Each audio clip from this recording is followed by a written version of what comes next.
Hello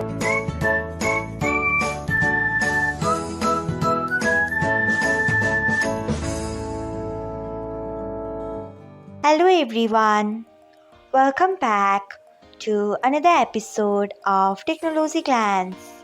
Today, in this video, I'm going to guide you through how you can turn off security alerts on Messenger.